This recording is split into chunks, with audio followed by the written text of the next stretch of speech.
My name is Blair Paulsen, and I've been involved with organizing and promoting disc sports for half my life. Spent some time with the Professional Disc Golf Association, served on the board and actually briefly as commissioner of PDGA, and had the opportunity through that to go to the World Games in Kita, Japan in 2001. And in addition to helping to officiate the golf, which really is mostly just kind of walking along, I also had a chance to see an international ultimate competition that really showed me how the spirit of the game functions and how sometimes it dysfunctions. And this was an opportunity for us to be on an international stage and to show off what ultimate was all about and the spirit of the game. But there were times when, because of cultural differences, that it became long arguments, and the people in the stands where I was sitting were like not impressed with the fact that it was turning into arguments. And it kind of showed me that there are limits to the spirit of the game, which doesn't mean you throw it away, but it means that you have to be cognizant of how to effectively utilize spirit of the game in a situation where you don't have the kind of familiarity you might have in your local Ultimate League.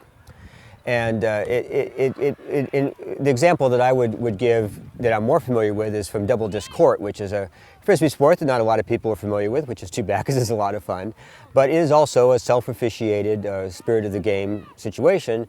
But when we have our semis and finals, we do have an observer who participates on a very limited basis. So you still are hoping that in most cases the observer really doesn't ever have to do or say anything.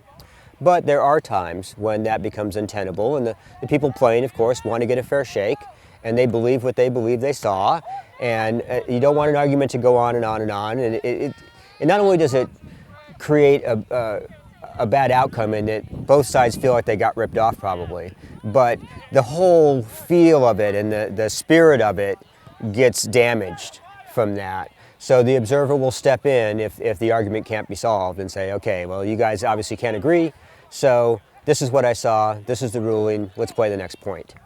But it's always with the first deference to the self-officiating and for them to make that choice themselves if they can. And so you only step in when they cannot. So I'm active as an observer on foot fault, so if you see the guy stepping on the line, you do actually call that actively, because when you're in the middle of playing, you could step on a line and not realize it. So it's a difficult thing to self-officiate. And the other thing is double. So in double disc court, if both players are holding the disc at the same time, that's a 2-point score. But one guy could tip it or let go of it, and the timing can be very, very precise. And so one team may call and say, hey, we 2'd you, that's a 2. And the other team will go, no, we got out of it. And so the observer will either say clean, which means that it was not 2, or they'll say double. Now, even if they say double, you can still discuss it afterwards.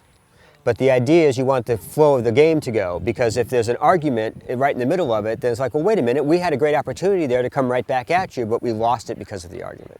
So you're trying to preserve the integrity of the flow of the competition by having somebody be active in that very specific situation. And that's something that's become accepted. And of course, people do make mistakes. I mean, you can make the wrong call.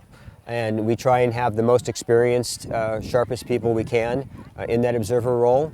But again, there's a human element there. And I suppose at some point we'd go to video replay like they have in some other sports. But until then, that's what we have. And I think it's been effective because it's pretty rare that comes up. But when it does keep things from devolving into a clash of personalities and who's going to be more aggressive and more willing to hold their ground, even if it's a damaging thing to the community as a whole. Because people are out there to have a good time and to compete fairly. And if you get too much of that arguing going on, it's just not the same thing.